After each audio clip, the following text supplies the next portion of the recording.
Dear student, exam কমরেডের পক্ষ থেকে তোমাদের সবাইকে অভিবাদন।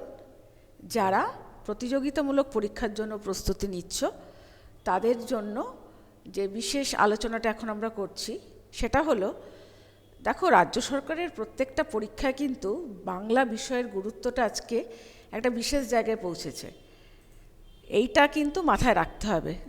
যেদিকে তাকাবে, পুলিশের যে কোনো পোস্টের ক্ষেত্রে দেখো, তারপর স্কুল সার্ভিস, মাদ্রাসা সার্ভিস কমিশনের বিষয় বাংলা তো রয়েছেই, এছাড়া primary TET, upper primary TET, পিএসসির যাবতীয় পরীক্ষার মেন্সে বাংলাটা একটা গুরুত্বপূর্ণ বিষয়। কাজেই এটাকে কোনোভাবেই ইগনোর করা চলে না। আলটিমেটলি আমাকে তো একটা গোল অ্যাচিভ করতে হবে, সেটা মাথায় রেখে প্রত্যেকটা বিষয়ের প্রতি আমরা যেমন নজর দেব, মাতৃভাষা বাংলা বলে ওটা আমি এমনিই পেরে যাব, এই ধারণাটা থেকে কিন্তু আমাদের বেরিয়ে আসতে হবে। ঠিক আছে?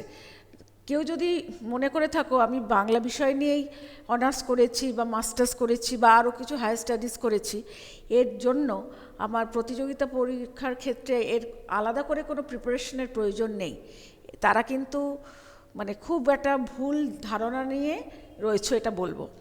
কারণ অ্যাকাডেমিক আর কম্পিটিটিভ ফিল্ড সম্পূর্ণ আলাদা। আগে ওই জায়গাটা থেকে তোমাদের বেরোতে হবে।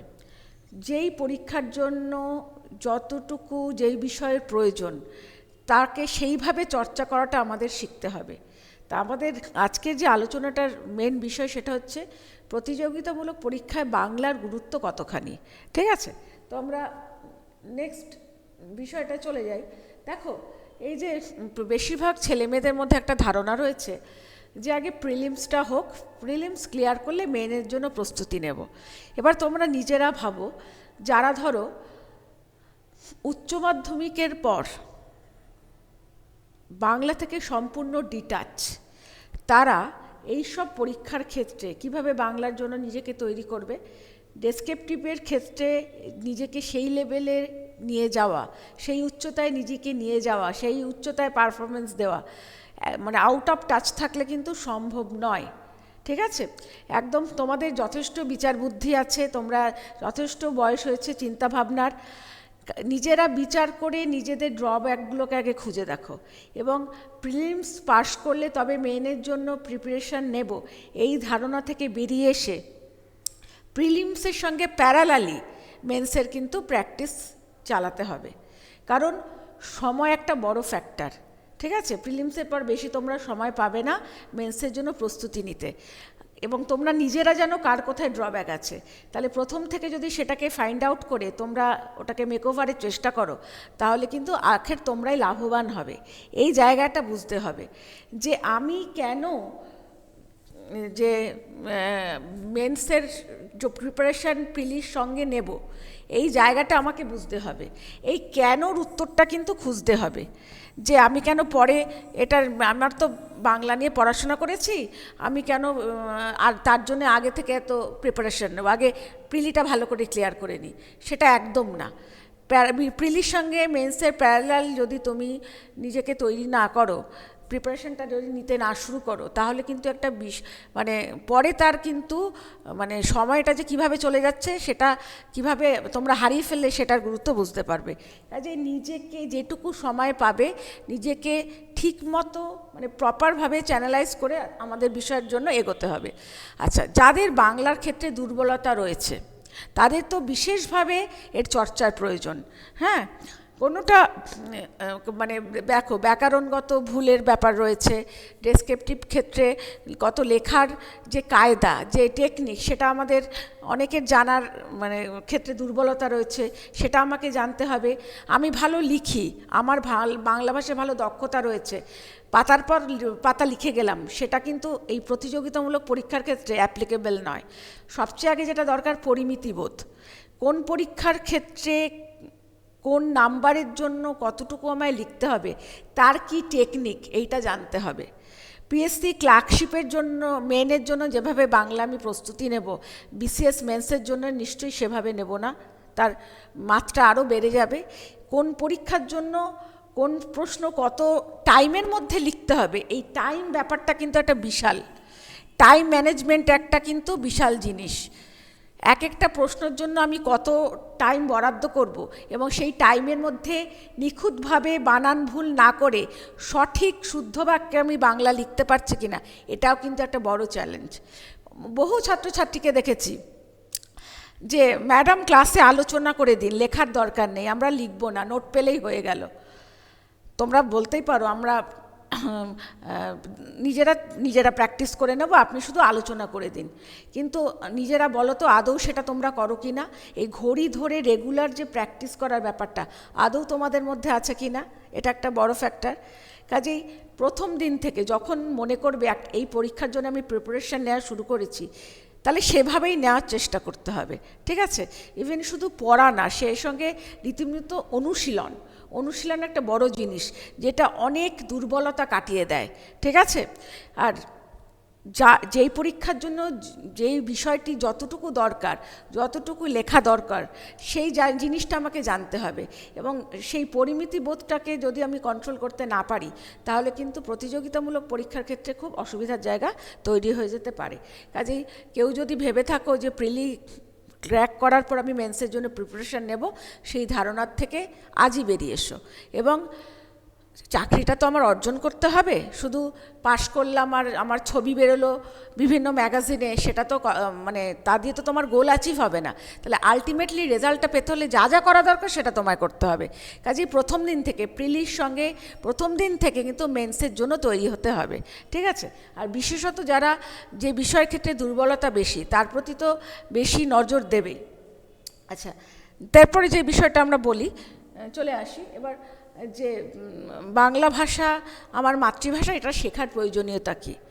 শেখার প্রয়োজনীয়তা এইটাই যে আমার মাতৃভাষা বাংলা, আমি বাংলা ভাষায় কথা বলতে স্বচ্ছন্দ এবং হয়তো আমি বাংলা মাধ্যমেই পড়েছি, কাজে এই ভাষার কোনো বিষয়ের প্রশ্ন এলে আমি লিখে দিতে পারবো। কিন্তু তোমার জানার বাইরের জগৎটা যে আরও অনেক বড়, সেটা তোমাকে জানতে হবে, ঠিক আছে?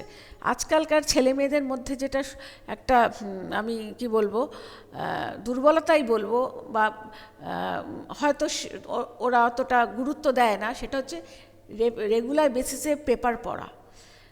নিজেরা যদি রেগুলার বেসিসে পেপার পড়ো, তাহলেও কিন্তু অনেকটা লেখার কৌশল, বিষয়ের জ্ঞান অনেকটা বাড়বে।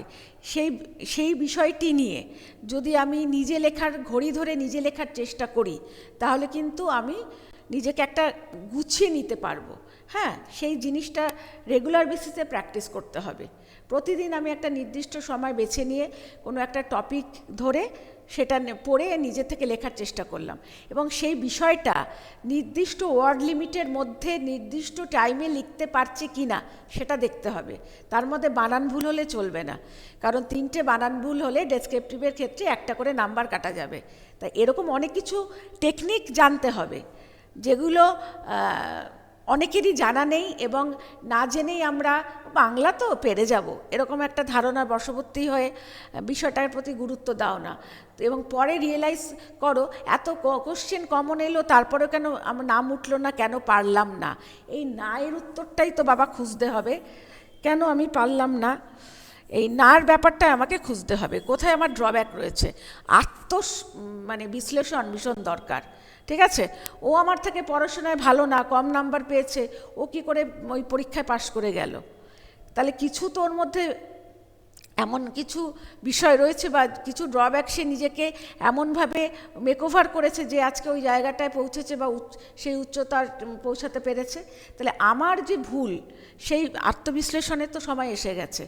আমি ওর থেকে পড়াশোনায় ভালো, তাও কেন আমি পরীক্ষায় পাশ করতে পারলাম না? তাহলে নিজেই যাচ করো কোথায় পারলাম না। এই পারলাম নার কথা খুঁজতে গেলে কিন্তু অনেক ভুল, নিজের ভুলগুলো বুঝতে পারবে। এক হচ্ছে যে কোনো বিষয়ের প্রতি গুরুত্ব না দেওয়া, মানে মাতৃভাষাকে নেগলেক্ট করা, এইটা খুব খারাপ জিনিস। মানে আমার বিষয় বাংলা বলে বলছি না, আলটিমেটলি আমি পরীক্ষার্থী না, পরীক্ষার্থী তোমরা। এবং তুমি নিজে যদি নিজের ড্রব্যাকটা খুঁজে বার করতে পারো, এবং কোথায় যে আমার লেখার স্পিড নেই বা বানান ভুল বা লেখা বেঁকে যাচ্ছে, কিভাবে এটা ঠিক করবো, এগুলো তো আমাকে জানতে হবে।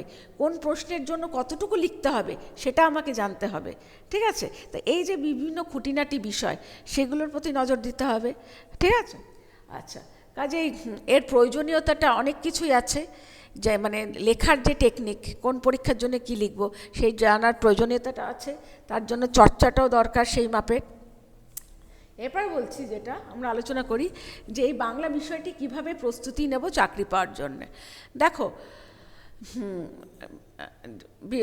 তোমার পিএসসি মিসলেনিয়াস বলো, তারপরে পুলিশের বিভিন্ন পরীক্ষায় বলো, তা মোটামুটি যেসব পরীক্ষায় গ্রামার আছে, টেট বলো, সেক্ষেত্রে গ্রামারের তো সিলেবাস জানোই, কিছু বাদ নেই। তবে আমরা দীর্ঘদিন পড়ানোর অভিজ্ঞতার দরুন আমরা এই জায়গায় বুঝতে পারি যে কোন পরীক্ষার জন্য কোন পোর্শন থেকে প্রশ্ন আসতে পারে। তা একটা গাইডেন্সের মধ্যে থাকলে তোমরা সেই সুযোগটা পাবে, এই সুবিধাটা পাবে যে এই মিসলেনিয়াসের জন্য এই অংশ থেকেই ফার্স্ট প্রায়োরিটি এই অংশটা, তাহলে সেই দিকে আমরা একটু গাইড করব। তো সেইটা নিয়ে আমি বেশি চর্চা করব। আমি নিজে নিজে পড়লাম, ঘন্টার পর ঘন্টা পড়ে যাচ্ছি, কিন্তু উদ্দেশ্যহীনভাবে পড়ে যাচ্ছি, তা আলটিমেটলি তো নিডফল জিরো হচ্ছে। একটা তো আমাকে গোলটা সেট করে নিতে হবে, এবং এই পরীক্ষার জন্য এই পোর্শন থেকে এই প্রশ্ন এইগুলো আসতে পারে, সেটা নির্বাচন করে তো আমি তার চর্চা করব। আজকে আমি ক্লার্কশিপের জন্য এই ধরনের প্রতিবেদন আসতে পারে, এগুলো আবার বিসিএসে আসার চান্স নেই। বিসিএস আবার এই ধরনের প্রশ্ন আসতে পারে যেগুলো ক্লার্কশিপে জেনারেলি আসে না, তাহলে সেটাও আমার জানতে হবে। ঠিক আছে, তো ক্লার্কশিপের ক্ষেত্রে 1 ঘন্টায় 50 নম্বর বাংলা, 50 নম্বর ইংরেজি লিখতে হবে। তাহলে হিসেব মতো 8 ঘন্টা তুমি বাংলা লেখার জন্য পাচ্ছ, তাহলে 4টে প্রশ্ন 8 ঘন্টায় লিখবে ডেসক্রিপটিভ। তাহলে কোন লেভেলের তোমার প্রিপারেশন প্রয়োজন নিজেরাই ভাবো। একটা প্রশ্নর জন্য কতটা টাইম তুমি পাবে, তার মধ্যে সারাংশ আর বঙ্গানুবাদেই তো মানে টাইম খেয়ে নেবে। তা প্রতিবেদন আর লেটার কমন এলে খুব ভালো। ঠিক আছে, যদি মানে আমি যেটা জানি না তার মানে সেটাই তো আমার কাছে আনকমন, কিন্তু বিষয়টা খুব চর্চিত, পেপার রেগুলার পড়ো না বলে হয়তো জানো না। তা সেক্ষেত্রে তোমার ভাবতে হচ্ছে, তাহলে তুমি ভাবো 30 মিনিটের মধ্যে কি করে 4টে প্রশ্নের উত্তর দিতে পারবে। তাহলে আমি পড়াশোনায় ভালো, তাও পিএসসি ক্লার্কশিপ কেন ক্লিয়ার করতে পারলাম না, উত্তরটা এখানেই রয়ে গেছে। বুঝতে পেরেছো কি বলছি? তো এই জায়গাগুলো ধরতে হবে, ঘড়ি ধরে প্র্যাকটিস, রেগুলার বেসিসে টপিক বেছে নিয়ে। একটা টপিক আজকে আমি আগে দেখে দেখে লেখো, পেপার দেখে প্র্যাকটিস শুরু করো। পেপার দেখে একটা অংশ তুলে নিয়ে দেখে দেখে লেখা শুরু করলে ওই লেখাটা দেখলে আমার লিখতেও বাবা এইটুকু লিখতে আমার 8 ঘন্টা লেগে গেল দেখে দেখে লিখতে। পরে মেলাতে গিয়ে দেখবো দেখে লেখার মধ্যেও 10টা ভুল করেছো বানান, গ্যারান্টি। পরের দিন সেই চর্চাটা করবে, সেম প্যারাগ্রাফ লিখবে, দেখবে কিছু বানান আমি কম ভুল করেছি। ঠিক আছে, এবং আমার টাইমটা একটু কম লাগছে, 4-5 মিনিট হলো কম লাগছে। এইভাবে দিনে মানে 7 দিন পর দেখবে যে তোমার স্পিডটাও কতটা বেড়ে গেছে, ভুলটা অনেক কমে গেছে। তাই যে রেগুলার বেসিসে প্র্যাকটিস, ঘড়ি ধরে প্র্যাকটিস। সারাদিন ধরে আমি একটা প্রতিবেদন লিখে গেলাম তা নয়, একটা নির্দিষ্ট সময়ের মধ্যে যতটুকু হবে ওটুকুই লিখতে হবে, ওই ঘড়ি ধরে প্র্যাকটিসটা করতে হবে। আর গ্রামারের কথা বলছি, মানে ম্যাক্সিমাম পরীক্ষা যেখানে গ্রামার আছে, তো যেহেতু আমরা মোটামুটি একটা গাইডেন্সে আমরা জেনেই যাব কোন পরীক্ষার ক্ষেত্রে কী কী ধরনের গ্রামার আসবে, তা সেই মতো চর্চা আমায় করতে হবে। আর রেগুলার বেসিসে কোশ্চেন পেপার সলভ করতে হবে, তবেই চর্চা হবে। তোমাদের সবাই সেই মাধ্যমিকের পর গ্রামার চর্চা প্রায় ভুলতে বসেছো। ঠিক আছে, প্র্যাকটিস নেই, কাজেই সেটা তোমাদের আর মানে একদম কিছু ওই শব্দগুলোর সঙ্গে শুধু পরিচিত আছে, নিয়ম ম্যাডাম সব ভুলে গেছি। তা চর্চা এগুলো তো মুখস্থ দিয়ে তুমি কুলকিনারা করতে পারবে না, এর তো তোমাকে তো আবার রীতিমতো মনে একটু পড়ে চর্চা করতে হবে।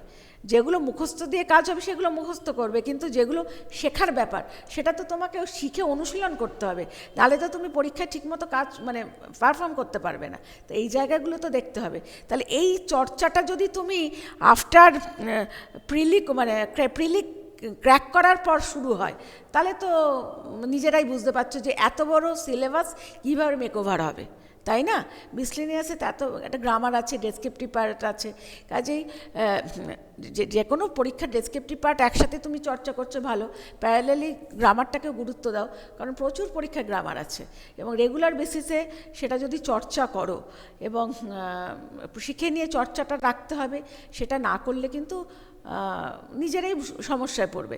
কাজেই সমস্যার জায়গাটাকে ছোট করে ফেলো, পরে করব, পরে না, আজই, আজ থেকে একটা প্র্যাকটিস করে নাও যে আজকে ডেসক্রিপটিভ পার্টের এই অংশটা চর্চা করব, গ্রামারের এই অংশটা নিয়ে বসবো।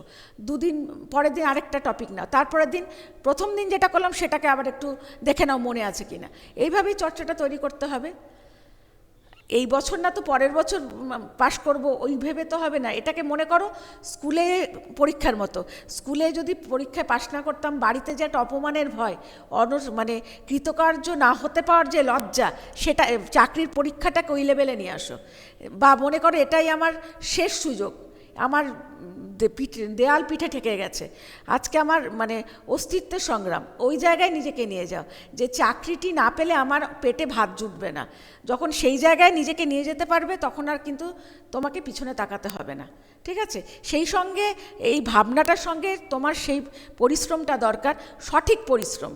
শুধু ঘন্টার পর ঘন্টা দুলে দুলে পাঁচালি পড়ে গেলাম লোক দেখানো, তা নয়। সেই নির্দিষ্ট টাইম, আমি 6 ঘন্টা 8 ঘন্টা পড়ি, কিন্তু পড়ার মতো পড়া পড়ি, পুরো আমি একটা রুটিন করে নিই। সেইভাবে কিন্তু যদি আমি নিয়মিত চর্চা করি তাহলে কিন্তু আমি অনেক এগোতে পারবো। আর যে ক্ষেত্রে যাদের বিষয়ের চর্চা, উচ্চ মাধ্যমিকের পর যাদের চর্চাটা নেই, তাদের প্রচণ্ডভাবে চর্চাটা তৈরি মানে করতে হবে। প্রতিযোগিতামূলক পরীক্ষার জন্য যে চর্চাটা ভীষণভাবে দরকার। হ্যাঁ, আর এখন প্রচুর বানান চেঞ্জ হয়েছে, তাহলে সেই বানান বিধিগুলো আমাকে জানতে হবে। তাই রেগুলার যদি ক্লাসের টাচে না থাকো, রেগুলার চর্চার টাচে না থাকো, রেগুলার বেসিসে নিউজ পেপার না পড়ো, তাহলে এই চেঞ্জেসগুলো তোমরা তো মানে দেখতে পাবে না, বুঝতে পারবে না, নিজের ভুলটাই দেখতে পাবে না।